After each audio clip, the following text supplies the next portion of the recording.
نحمده ونصلي ونسلم على رسوله الكريم أما بعد فأعوذ بالله من الشيطان الرجيم بسم الله الرحمن الرحيم قل لا أسألكم عليه أجرا إلا المودة في القربى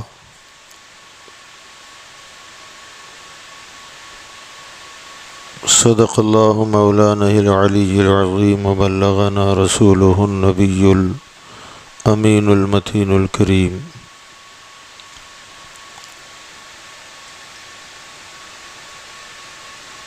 محترم و مکرم حضرت العلامہ الشاہ خیر الحسن صاحب قبلہ مدد اللہ العلی، دیگر حاضرین مجلس، السلام علیکم ورحمۃ اللہ وبرکاتہ۔ ان اللہ وملائکتہ یصلون علی النبی یا ایہا الذین آمنوا صلوا علیہ وسلموا تسلیما۔ اللہم صل علی سیدنا ونبینا ومولانا محمد وعلی آلہ واصحابہ وبارک وسلم صلاۃ وسلاما علیک یا سیدی یا رسول اللہ صلی اللہ تعالی علیہ وسلم۔ حضرات گرامی، آج ہم اور آپ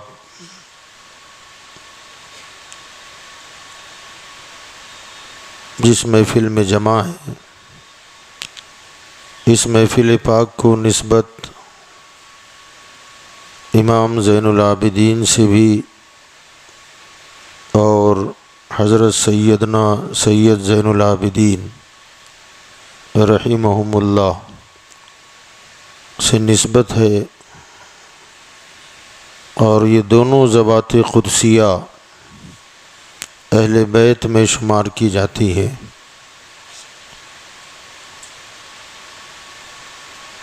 اللہ تعالی قرآن مجید فرقان حمید میں ارشاد فرماتا ہے، اے محبوب صلی اللہ علیہ وسلم، آپ فرما دیجئے لا اسألکم علیہ اجرا،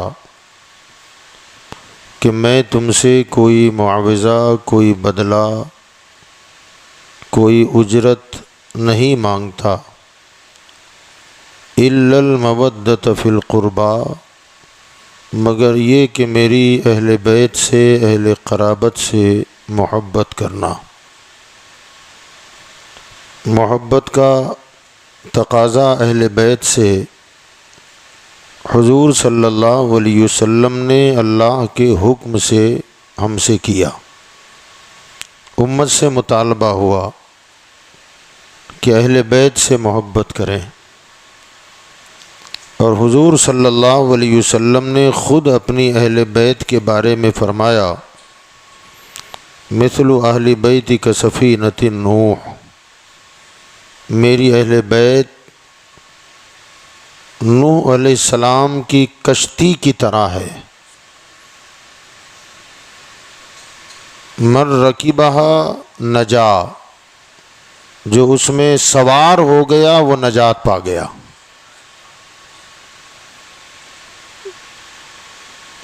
ومن تخلفہا ہلک، اور جو اس میں سوار ہونے سے رہ گیا وہ ہلاک ہو گیا۔ تو جو اہل بیت کو کشتی نوح کے مانند سرکار نے فرمایا، جیسے حضرت نوح علیہ السلام کے زمانے میں جو طوفان آیا تھا اور اس طوفان میں ساری دنیا غرق ہوئی، بچے وہی جو حضرت نوح کی کشتی میں سوار ہوئے، تو سرکار نے اپنی اہل بیت کو حضرت نوح علیہ السلام کی کشتی کے مانند فرمایا، جو اہل بیت کی کشتی میں سوار ہو جائے گا وہ نجات پا جائے گا، اور جو سوار ہونے سے رہ گیا وہ ہلاک ہو گیا، غرق ہو گیا، ڈوب گیا۔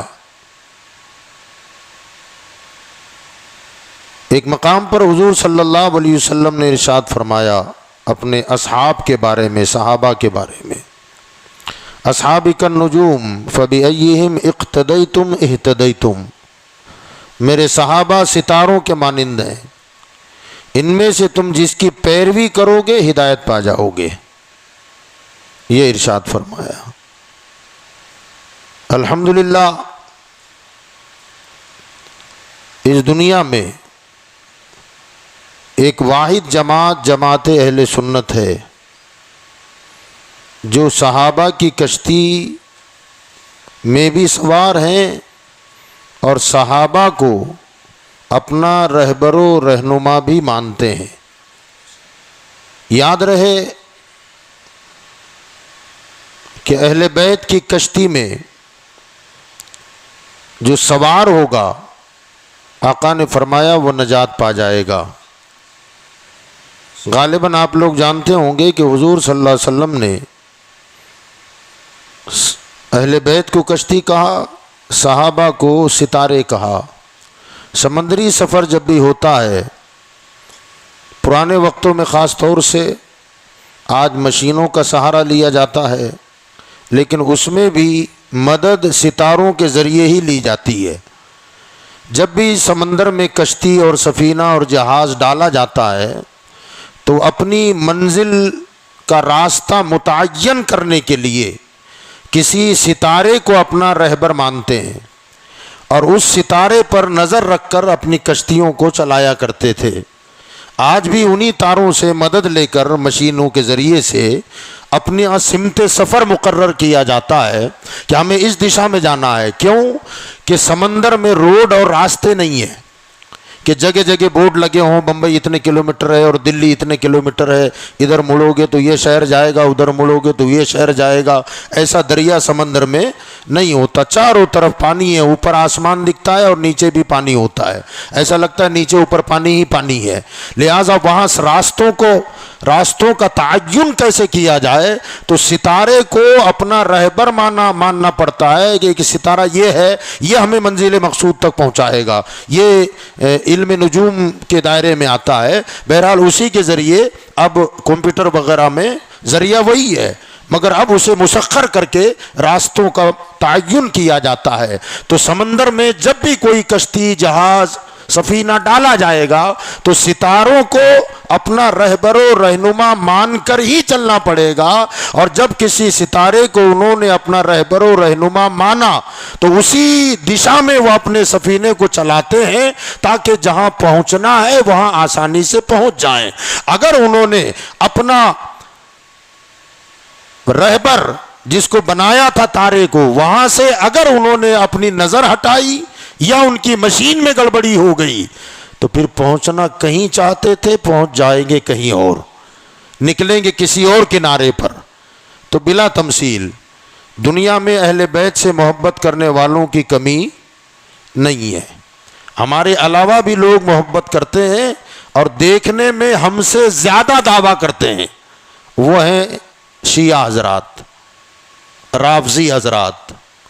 مگر معاملہ یہ ہے کہ انہوں نے اہل بیت کی سفینے کا دم تو بھرا، مگر جو رہبری کے لیے ضرورت ہے تاروں کی، ان سے اپنا دامن چھڑا لیا یا ان کا دامن چھوڑ دیا۔ اور سرکار نے دونوں کو بیان کیا کہ میری اہل بیت سفینے کے مانند ہے، کشتی کے مانند ہے، اور میرے صحابہ ستاروں کے مانند ہے۔ جب کشتی میں سوار ہونا تو صحابہ پر بھی اپنی نظر رکھنا، مطلب یہ کہ اہل بیت کا بھی دامن پکڑو اور صحابہ کا بھی دامن پکڑو، تو تب تم ساحل نجات پر پہنچو گے۔ یاد رکھیے گا، یہ اہل تشیع نے صحابہ کا دامن چھوڑا اور خارجی حضرات نے اہل بیت کو چھوڑ دیا۔ ایک نے صحابہ کو چھوڑا، ایک نے اہل بیت کو چھوڑ دیا۔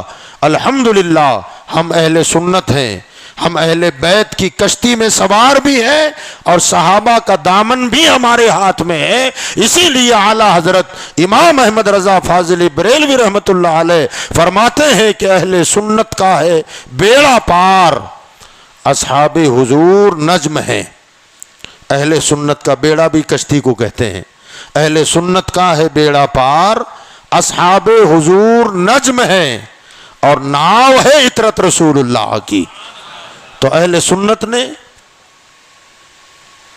اہل بیت کا بھی دامن پکڑا اور صحابہ کرام کے دامنوں سے بھی الحمدللہ ہم وابستہ ہیں. اللہ پوری زندگی ان سے وابستگی عطا فرمائے, ان کی عقیدت اور محبت میں ہم سب کو موت عطا فرمائے اور قیامت میں انہی لوگوں کے ساتھ ہمارا حشر فرمائے. دوسری بات یہ میں آپ سے عرض کروں کہ اہل بیت اطہار کو سرکار نے فرمایا یہ میری اہل بیت کشتی کے مانند ہیں. کیا ہیں؟ بولیے, اونچی بولیں. کشتی کے مانند. سرکار نے فرمایا جو اس میں سوار ہو گیا وہ نجات پا گیا. میں آپ سے سوال کرنا چاہتا ہوں, مجھے ذرا جواب دیں. ایک آدمی دریا کنارے کھڑا ہو اور سامنے جہاز ہے پانی کا, اور کنارے پر کھڑے رہ کے مسلسل جہاز کی تعریف کر رہا ہے کہ کیا خوبصورت جہاز ہے, کیا بناوٹ ہے, کیا ڈیزائن ہے, کتنا خوبصورت ہے, کتنی رفتار ہے, رنگ و روغن کی, ڈیزائن کی, بناوٹ کی تعریفیں کرتا رہے اور پوری زندگی تعریف کرتا رہے, مگر سوار نہیں ہوا. پہنچ جائے گا کنارے؟ جی, کنارے پر کھڑے رہ کے زندگی بھر تعریف کرتا رہے, اتنی تعریف کرے کہ سننے والے واہ واہ کرتے رہے, ہائے ہائے کرتے رہے. یا کوئی سنے جہاز کی تعریف, کوئی اس کی زبان سے سنے, کمال کی تعریف کرتا ہے. بھئی تعریف تو کر رہا ہے مگر کنارے نہیں جائے گا. کیوں؟ کہ کنارے جانے کے لیے اس میں سوار ہونا ضروری ہے. اہل بیت جہاز ہیں, کشتی ہے, اس پار جانے کے لیے ہمیں سوار ہونا پڑے گا. اور جب بندہ اس میں سوار ہو جائے گا تب کیا ہوگا؟ سوار ہونے کے بعد سوار ہمیشہ کشتی اور جہاز کے تابع ہوتا ہے, وہ ہمارے تابع نہیں ہوتا. کشتی کے تابع ہم ہوتے ہیں. مثلا ہم بیٹھے ہیں, کشتی رکی ہے تو ہم آگے بڑھ جائیں گے, بولیے. اور کشتی چلے تو بیٹھنے والا بھی چلے گا. وہ رفتار پکڑے, بیٹھنے والا بھی رفتار پکڑ لے گا. وہ اور رفتار پکڑے, بیٹھنے والا اور تیز ہو جائے گا. وہ اگر کسی بھور میں گھوم جائے تو بیٹھنے والا سیدھے ہی رہے گا, وہ بھی گھومے گا. مطلب یہ کہ کشتی جہاں رکے گی سوار رکے گا, کشتی چلے گی سوار چلے گا, کشتی تیز دوڑے گی سوار بھی دوڑے گا, کشتی بھور میں گھوم جائے گی سوار بھی گھوم جائے گا. بلا تمثیل اگر ہم کشتی میں بیٹھے, ہم کہتے تو ہیں الحمدللہ ہم اہل بیت کی کشتی میں سوار ہیں, مگر یہ زبانی دعویٰ ہے, معاف کرنا, لیکن معاملہ یہ ہے کہ کشتی میں بیٹھنے والا کشتی کے تابع ہوتا ہے. کشتی جس رفتار سے چلے گی اس میں بیٹھنے والا اسی رفتار سے چلے گا. ہم اگر اہل بیت کی کشتی میں سوار ہیں تو پھر اہل بیت کو دیکھنا پڑے گا. اہل بیت نماز پڑھتے تھے کہ نہیں پڑھتے تھے؟ اگر وہ نمازی ہے تو بیٹھنے والا بھی نمازی ہوگا. وہ راکعین میں سے ہے تو بیٹھنے والا بھی راکعین میں ہوگا. وہ ساجدین میں ہے تو بیٹھنے والا بھی ساجدین میں ہوگا. وہ خیر خیرات کرنے والے ہیں تو بیٹھنے والا بھی خیر خیرات کرے گا. اگر وہ سنت رسول پر عمل کرنے والے ہیں تو بیٹھنے والا بھی عمل کرے گا. اب جو جو چیزیں وہ کرتے تھے وہ ساری چیزیں ہم پر لاگو ہوگی, اور جب ہم کر لیں تب ہم کہہ سکتے ہیں کہ اہل بیت کی کشتی میں سوار ہیں. ورنہ یہ خالی زبانی دعویٰ ہوگا. ہم کنارے بیٹھ کر کے کشتی کی تعریف کر رہے ہیں. ہمارا آپ کا مزاج عموماً الا ماشاء اللہ یہی ہو گیا ہے. جب بھی محرم کا مہینہ آیا کہ اس قدر تعریف ہوتی ہے اہل بیت کی کہ سبحان اللہ, واہ واہ نکلتی ہے, نعرے لگ جاتے ہیں اور کشا کشا دوڑے دوڑے جاتے ہیں, یا محفل واہ محفل واہ محفل, اور ہر طریقے سے ہم اہل بیت کی یاد منا رہے ہیں. اور دعویٰ ہمارا یہی ہے کہ ہم اہل بیت کی کشتی میں سوار ہیں, اہل بیت کا دامن ہمارے ہاتھ میں ہے. مگر اہل بیت کی تصویر دیکھیں اور ہم اپنی تصویر دیکھیں تو ایسا لگتا ہے کہ وہ کیا ہے اور ہم کیا ہیں. یہ ہے نا, یاد رکھیے گا, جب تک کشتی میں سوار نہیں ہو جاتے تب تک ہم ساحل نجات پر پہنچ ہی نہیں پائیں گے. اور اہل بیت کی کشتی کیسے کیسے چلی ہے, کہاں کہاں چلی ہے. اہل بیت کی نمائندہ شخصیت امام حسین ہے. ہاں, کربلا کے میدان میں 3 دن پانی کھانا بند رہا, بچے بھوک پیاس سے بلکتے رہے, جوانوں کی زبانیں خشک ہو گئیں, پانی کا قطرہ میسر نہیں آیا. پوری کربلا کی تاریخ پڑھ جائیں یا جانکاروں سے پوچھیں کہ حسین نے کربلا میں کھانا نہیں کھایا, ان کے بچوں نے کھانا نہیں کھایا, انہوں نے پانی نہیں پیا, ان کے بچوں نے پانی نہیں پیا, مگر کیا انہوں نے کربلا میں نماز پڑھی تھی کہ نہیں پڑھی تھی؟ یقین جانیں آپ اس نتیجے پر پہنچیں گے کہ نماز تو نماز ہے. کربلا کے میدان میں انہوں نے جماعت بھی نہیں چھوڑی, جماعت سے نماز پڑھی ہے. آخری فجر جماعت سے ہوئی ہے 10 محرم کو. یزیدیوں میں سے کسی فوجی کا بیان ہے کہ 9 تاریخ کی رات کو, ایک رات کی جب مہلت لی گئی, تو ادھر یزیدی خیموں میں یزیدی فوج کے لوگ اپنے اسلحوں کو درست کر رہے تھے, تلواروں کو صحیح کر رہے ہیں, نیزوں کو صحیح کر رہے ہیں, تیر کمان درست کیا جا رہا ہے, اور ہر کوئی صبح کی جنگ کی باتیں کر رہا ہے. وہ یزیدی کہتا ہے کہ میں نے سوچا چل کر کے ذرا ادھر بھی دیکھیں کیا ہو رہا ہے. وہ کہتا ہے کہ میں جب ادھر نکلا اور جب گیا تو ایک ایک خیمے میں جھانک جھانک کے دیکھا تو کسی خیمے میں قرآن کی تلاوت ہے, کہیں سجدہ ہو رہا ہے, کہیں رکوع ہو رہا ہے, اور کوئی دعا میں مصروف ہے. یہ اہل بیت اطہار کا طریقہ تھا. صبح جنگ ہے, قتل و غارت گری کا بازار گرم ہوگا, مگر رات توبہ استغفار عبادت اور سجدے اور نمازوں میں گزر رہی ہے.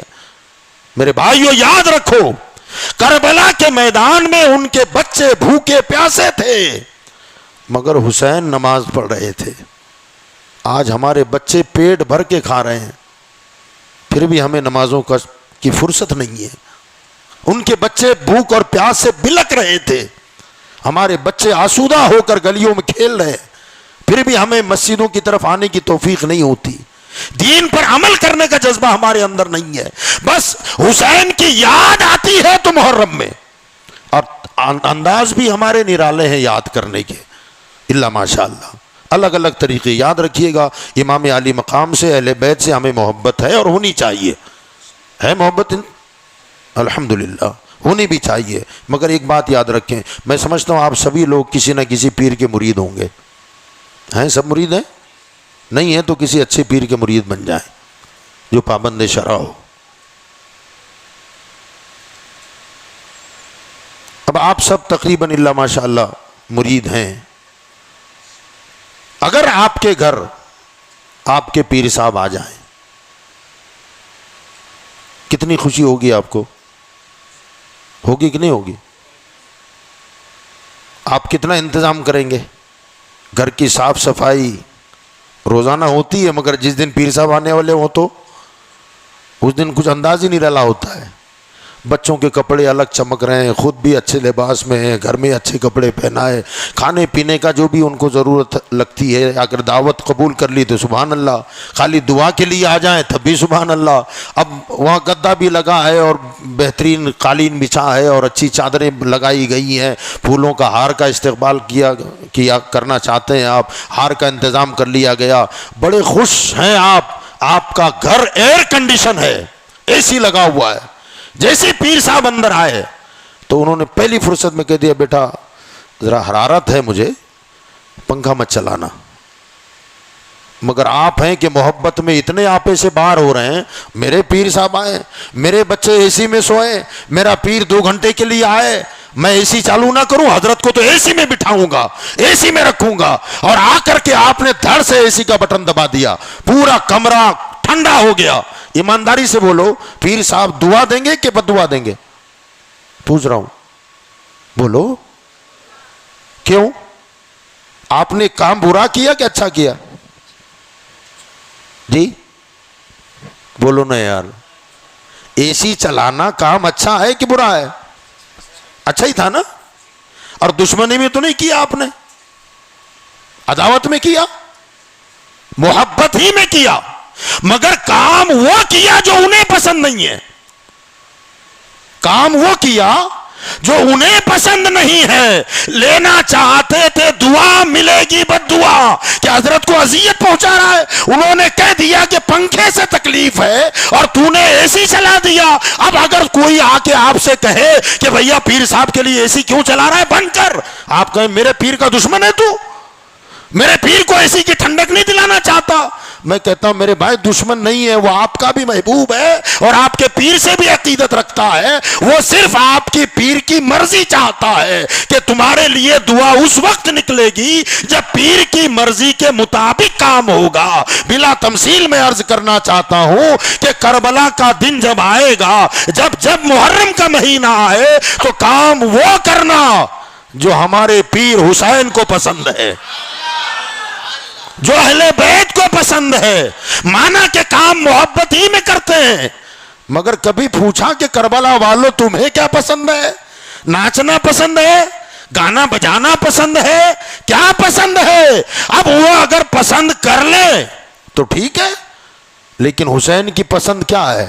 نماز ہے، حسین کی پسند تلاوت ہے، حسین کی پسند استغفار ہے، حسین کی پسند توبہ ہے، حسین کی پسند ذکر اللہ ہے، حسین کی پسند ذکر رسول ہے۔ یہ کریں تو وہ خوش ہوں گے، اور کیونکہ ان کی ہر چیز وہ پسندیدہ ہے جو ان کے نانا کی پسندیدہ ہے۔ گویا حضور کا طریقہ حسین کو پسند ہے، حضور کا طریقہ اہل بیت کو پسند ہے، تو جو طریقے انہیں پسند ہیں جب ہم وہ کریں گے تو انشاءاللہ اہل بیت اطہار کی نظر عنایت ہم پر آپ پر ہوگی۔ تو اللہ کے حبیب صلی اللہ علیہ وسلم نے فرمایا کہ میری اہل بیت کشتی نوح کی مانند ہے، جو اس میں سوار ہو جائے گا وہ نجات پا جائے گا، اور جو سوار ہونے سے رہ گیا فرمایا وہ ہلاک ہو جائے گا، وہ غرق ہو جائے گا۔ اللہ ہمیں کشتی اہل بیت میں سوار ہونے کا جذبہ عطا فرمائے۔ یاد رکھیے گا اہل بیت اطہار میں سے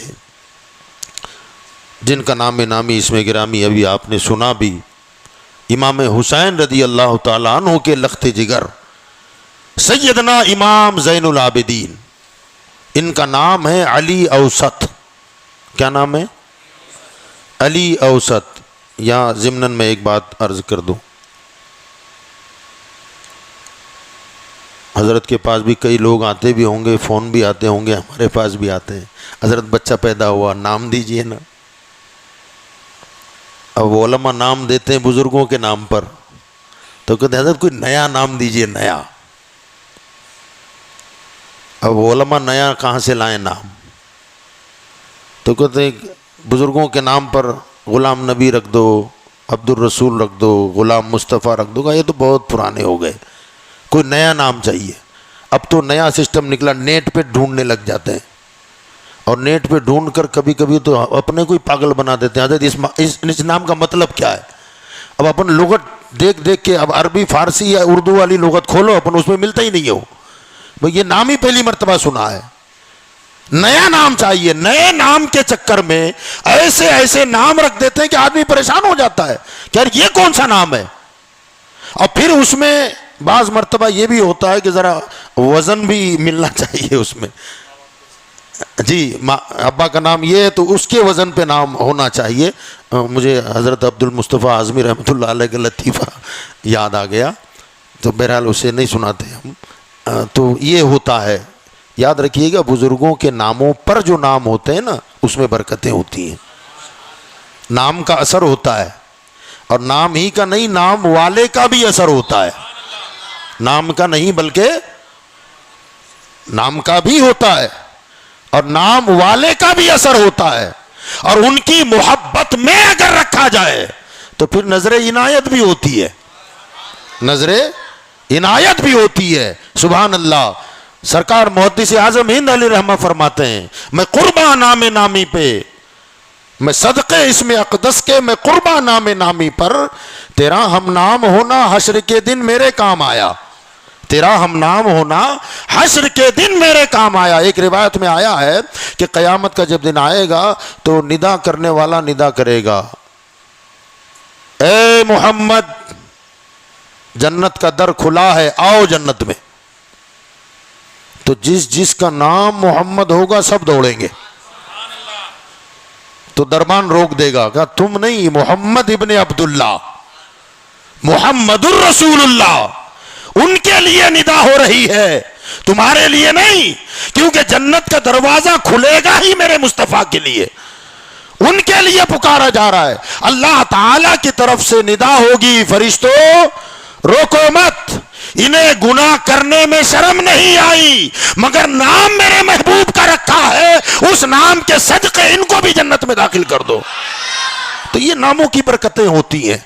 بزرگوں کے نام رکھا کریں, نئے نئے ناموں کے چکر میں ہم فلمی اداکاروں کے اور اداکاروں کے, فلمی ایکٹروں کے اور کرکٹروں کے نام رکھ دیتے ہیں بچوں کے, اور ایسے ایسے نام رکھتے ہیں جس کا کوئی معنی اور مطلب نہیں ہوتا. بعض اوقات تو نام ہی نہیں ہوتا, وہ نام رکھ دیا جاتا ہے. اللہ ہم کو بزرگوں کے نام پر اپنے بچوں کے نام رکھنے کی توفیق عطا فرمائے. تو حضرت امام حسین رضی اللہ تعالی عنہ کے گھر میں سب علی ہیں. امام حسین کے ابا کا نام کیا ہے؟ بولیے جی. مولا تو ہم بول رہے ہیں نا, اصل نام کیا ہے؟ علی. بولیے علی نام ہے. آپ کے بڑے بیٹے کا نام ہے علی اکبر, برابر ہے. اور جو دودھ پیتا بچہ تھا, ہاں, اکبر اور اصغر کسے کہتے ہیں معلوم ہے آپ کو؟ یہ نام نہیں ہے. اصغر اکبر نام نہیں ہے. اکبر کا معنی ہے بڑا, اصغر کا معنی ہے چھوٹا, اور اوسط کا معنی ہے بیچ والا. اب تینوں بچوں کے نام دیکھیں آپ, علی اکبر, علی اوسط, علی اصغر, یعنی ایک ہی باپ کے بچے, ایک ہی باپ کے بچے ہیں, مگر تینوں کے نام علی ہیں. بس فرق کرنے کے لیے بڑا علی, بیچ والا علی, چھوٹا علی. اللہ کرے کہ ہمارے بچوں کے نام ایسے ہو جائیں. ہاں, محمد اکبر ہو, محمد اوسط ہو, محمد اصغر ہو سکتا ہے نا. بڑا محمد, چھوٹا محمد, بیچ کا محمد حضور کے نام پر ہو تو اس کے برکتیں ہوتی ہیں. امام زین العابدین, علی نام ہے ان کا, علی اوسط, علی نام ہے. کیا نام ہے؟ علی نام ہے. اوسط پہچان کے لیے بیچ والا علی. یہ پیدا ہوئے تھے حضرت مولا علی کے زمانے میں. 2 سال اپنے دادا کی گود میں انہوں نے پرورش پائی ہے. حضرت مولا علی کی گود میں 2 برس یہ رہے, پھر مولا علی کی شہادت ہو گئی رضی اللہ تعالیٰ عنہ. امام زین العابدین یہ ان کا لقب ہے. زین العابدین جو ہے, حضرت جابر رضی اللہ تعالیٰ عنہ کی ایک روایت ہے, فرماتے ہیں کہ امام حسین رضی اللہ تعالیٰ عنہ حضور صلی اللہ علیہ وسلم کی گود میں تھے بچپن میں, اور سرکار لاڈ پیار کر رہے تھے. اچانک حضرت جابر آئے. حضور صلی اللہ علیہ وسلم نے فرمایا, جابر یہ جو بچہ ہے نا, اس بچے کے یہاں ایک بچہ پیدا ہوگا, اس کا نام علی ہوگا. اس بچے کے یہاں ایک بچہ پیدا ہوگا, اس کا نام علی ہوگا. اور قیامت کے میدان میں اولین و آخرین جمع ہوں گے, رب کی طرف سے ندا ہوگی, سید الساجدین کھڑے ہو جاؤ. تو اس قیامت کی بھیڑ میں میرے اس بیٹے کا بیٹا کھڑا ہوگا, وہ ہے زین العابدین. سرکار نے پیدا ہونے سے پہلے امام حسین کے بچپن میں یہ بشارت عطا فرمائی. اور خبر کب کی دے رہے؟ بولو, اونچی بولو نا یار. اور کس کو بیٹا ہوگا خبر دے رہے ہیں؟ جو ابھی بچہ گود میں ہے. بولو, یہ علم غیب نہیں ہے تو اور کیا ہے؟ جو بچہ گود میں بیٹھا ہے اس کا بچہ ہوگا, اس کا نام یہ ہوگا, اور قیامت میں اس نام سے پکارا جائے گا تو کوئی کھڑا نہیں ہوگا, اس بچے کا بچہ کھڑا ہوگا. سید الساجدین وہ ہیں زین العابدین, عبادت گزاروں کی زینت, عبادت گزاروں کی زینت. اب ذرا سوچیں اس زمانے میں کیسے کیسے عبادت گزار تھے, کیسے کیسے عابدین زاہدین ساجدین تھے، مگر ان میں بھی ایک نمایاں شان کہ دنیا نے ان کی عبادت و ریاضت کو دیکھ کر زین العابدین کا لقب دے دیا۔ ایسے عبادت گزار صحابہ کا زمانہ، تابعین کا زمانہ، اس زمانے میں سب عبادت گزار تھے، ہم جیسے نہیں تھے۔ ابھی ہمارے یہاں پر عبادت گزار انگلیوں پہ گنے جاتے ہیں، ہے نا؟ عبادت گزار جس کو کہیں گے بلکہ دور دور تک نظر ہی نہیں آتے عبادت گزار جس کو کہا جائے۔ بھئی اب میں ظہر پڑھ لوں، عصر چھوڑ دوں، مغرب پڑھ لوں تو میں سمجھتا ہوں میں پکا نمازی ہوں۔ ہاں، عبادت گزار کیا ہوتا ہے؟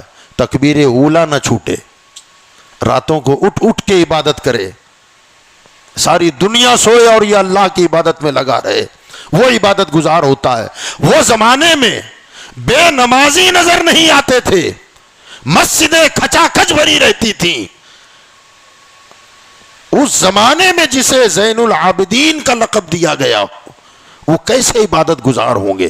یاد رکھیے گا، فرماتے ہیں ان کے بارے میں آتا ہے کہ روزانہ فرائض و واجبات کے علاوہ 1000 رکعتیں نفل پڑھا کرتے تھے۔ ہمیں 4 فرض کی فرصت نہیں ہے، 2 فرض کے لیے نیند نہیں جاگتی ہماری۔ 1000 نفل نماز، نوافل پڑھتے تھے 1000 رکعتیں، اور اتنی نمازیں پڑھ کر بھی حضرت کا قول کیا ہے جانتے ہیں آپ؟ فرماتے ہیں نمازی 3 طرح کے ہیں، عبادت گزار، عبادت کرنے والے۔ ہم تو پتہ نہیں کون سی کیٹیگری میں آتے ہیں۔ فرماتے ہیں بعض لوگ وہ ہیں جو عبادت جنت کے لیے کرتے ہیں، بعض وہ ہیں جو اللہ کے قہر و غضب سے ڈر کے عبادت کرتے ہیں۔ ہے بھائی، فرمایا جو جنت کے لیے عبادت کرتے ہیں، یہ طریقہ تاجروں کا ہے، بیپاری۔ نماز کیوں پڑھ رہے ہیں؟ اللہ جنت دے گا۔ خیر خیرات کیوں کر رہا ہے؟ کہ جنت کے لیے۔ فرمایا یہ تو تاجرانہ زہر ہے، میں کچھ دوں تو آپ کچھ مجھے دیں، یہ تو سودا ہوا نا، جہنم سے ڈر کے۔ فرمایا یہ غلاموں کا طریقہ ہے۔ لائٹ بل آتا ہے آپ کیا؟ پابندی سے بھرتے ہیں کہ نہیں بھرتے؟ اور نہ بھریں گے تو ڈر ہے نا، پیسہ نہیں ہوگا، 2 مہینے کے قریب ہو گیا کہ اب کٹنے والا ہے، تو نہیں ہے تو قرض لے کے بھریں گے۔ مگر کیا یہ اطاعت بالمحبت ہے؟ اطاعت کر رہے ہیں آپ گورنمنٹ کی، مگر یہ اطاعت محبت کی نہیں ہے، ڈر کی ہے۔ ڈر کے مارے بھرنا اندھیرا ہو جائے گا، یہ خوف والا معاملہ ہے۔ فرمایا جو خوف کی وجہ سے عبادت کرتا ہے یہ غلاموں کا طریقہ ہے۔ آزاد مردوں کی عبادت یہ ہے کہ نہ جنت کے لیے نہ جہنم سے ڈر کے عبادت ہو تو اللہ کی رضا کے لیے ہو۔ فرمایا یہ آزاد مردوں کا طریقہ ہے، اور یہی بات ڈاکٹر اقبال نے کہی ہے۔ اقبال کہتے ہیں کہ سوداگری نہیں یہ عبادت خدا کی ہے، سوداگری نہیں یہ عبادت خدا کی ہے۔ او بے خبر جزا کی تمنا بھی چھوڑ دے، اللہ مجھے بدلہ کیا دے گا یہ تمنا چھوڑ، ارے عبادت کر۔ مولا مجھے کچھ نہیں چاہیے، بس تیری رضا مجھے مل جائے، تو راضی ہو جائے، اس کے سوا مجھے کچھ نہیں چاہیے، نہ جنت چاہیے۔ بلکہ حضرت سیدنا محمد ابن سیرین، غالباً یا شاید نام بھول رہا ہوں میں، محمد ابن سیرین ہی شاید ہیں، امام اعظم ابو حنیفہ کے استاذ ہیں۔ کہتے ہیں کہ اگر قیامت کے دن، آپ کا یہ مقولہ بڑا مشہور ہے، فرمایا کہ قیامت میں اگر اللہ تعالی مجھے یہ کہے ابن سیرین ایک طرف جنت ہے اور ایک طرف 2 رکعت نماز،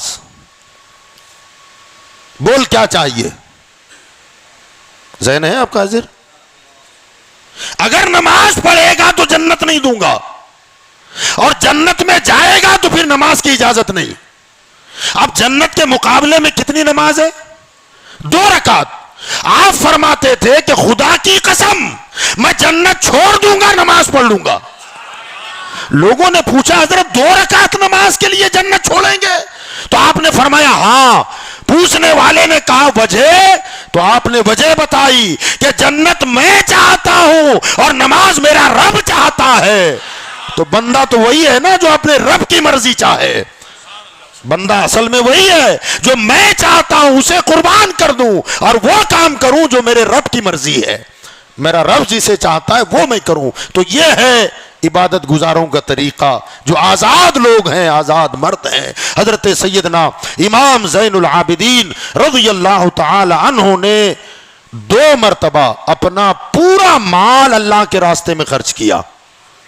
اور یہ بات آپ کے چاچا بڑے ابا میں بھی تھی, آپ کے والد میں بھی تھی. امام حسین نے بھی 2 مرتبہ پورا کا پورا مال اللہ کے راستے میں خرچ کر دیا.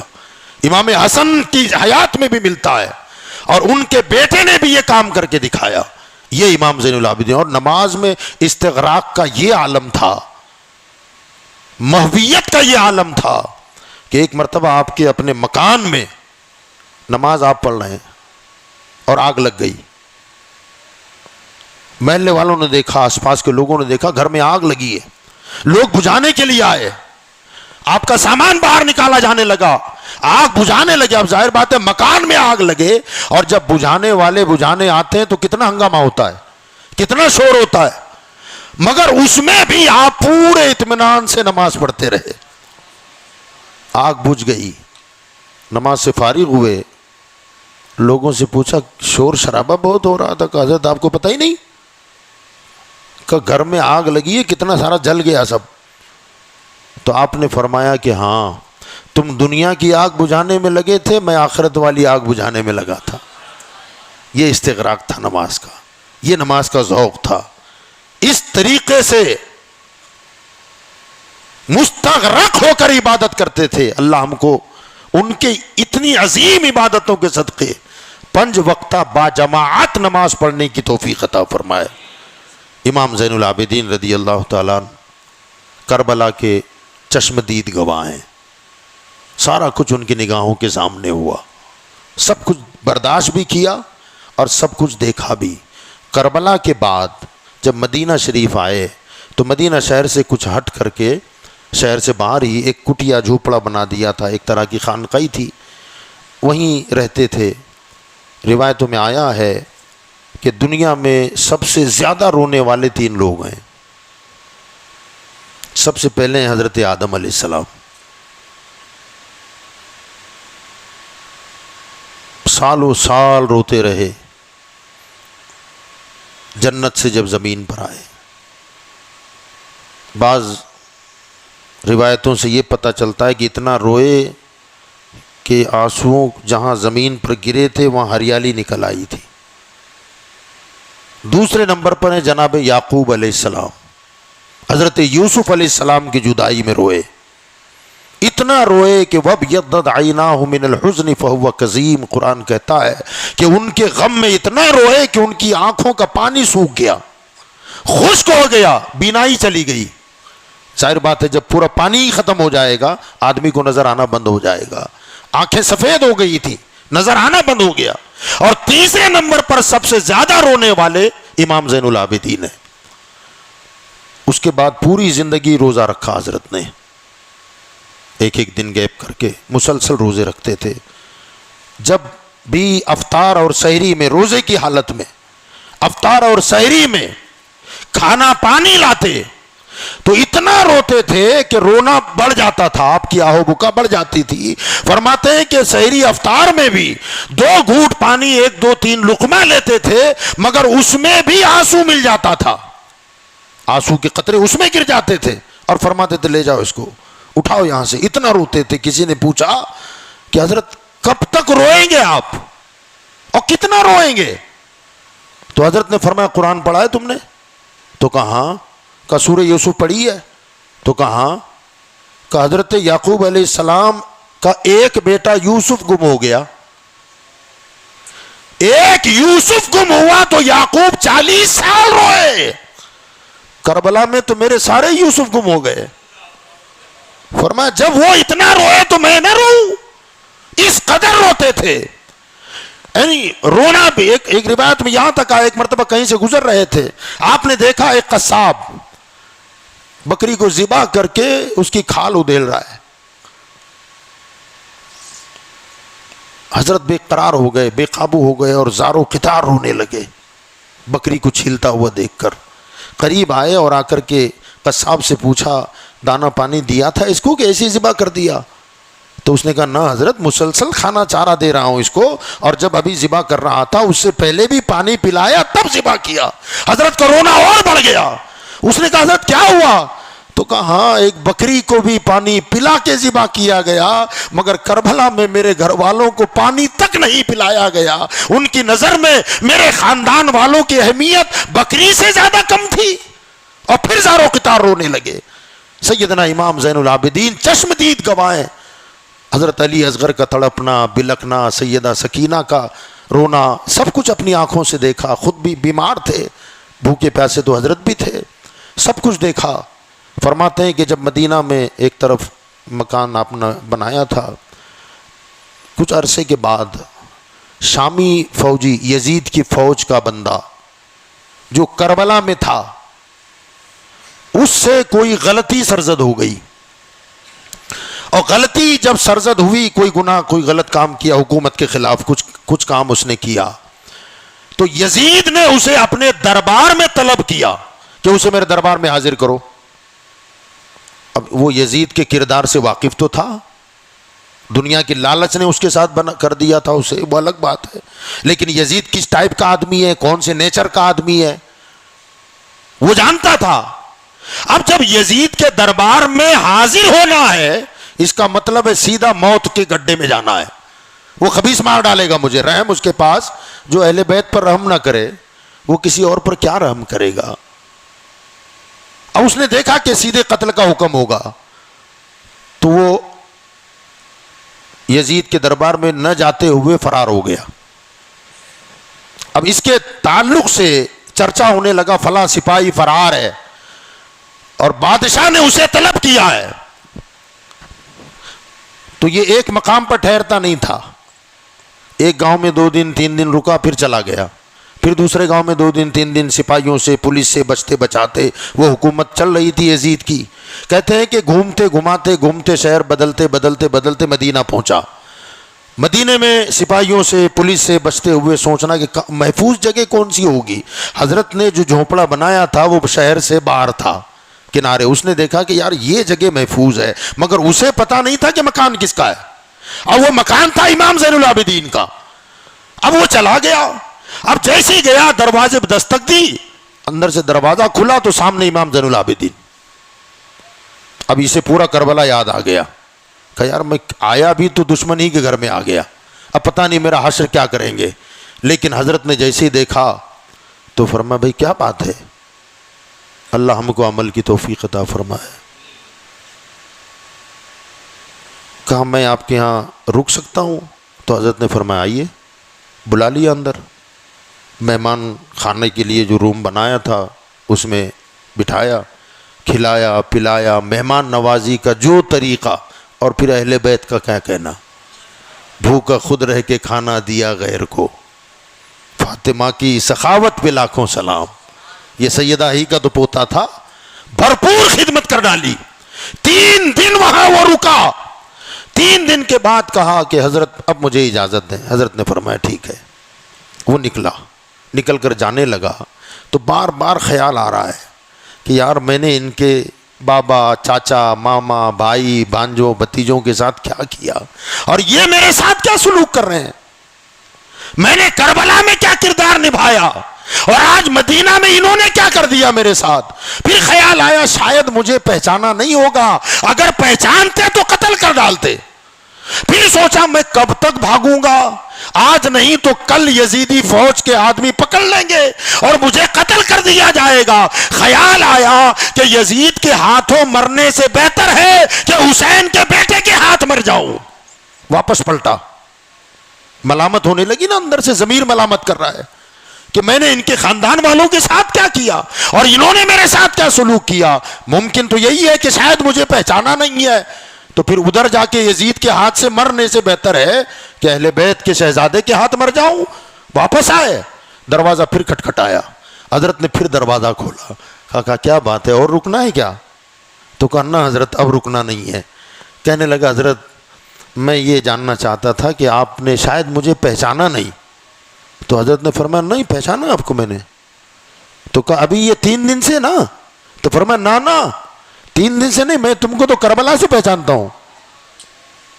توجہ ہے آپ کی؟ میں تجھے کربلا سے جانتا ہوں, تو نے کربلا میں جو کردار ادا کیا مجھے معلوم ہے. وہ کہنے لگا حضور پھر کربلا میں جب دیکھا تھا اور میرے ساتھ یہ سلوک, تو حضرت نے فرمایا کربلا میں جو تو نے کیا وہ تیرا کردار تھا, اور مدینہ میں جو میں نے کیا یہ اہل بیت کا کردار ہے.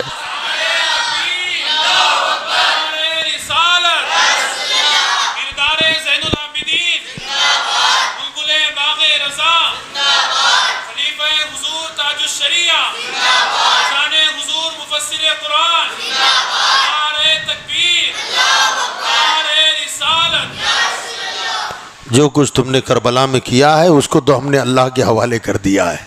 اب قیامت ہی میں اللہ تعالیٰ جو بھی تم سے معاملہ فرمائے یہ اہل بیت کا کردار ہے.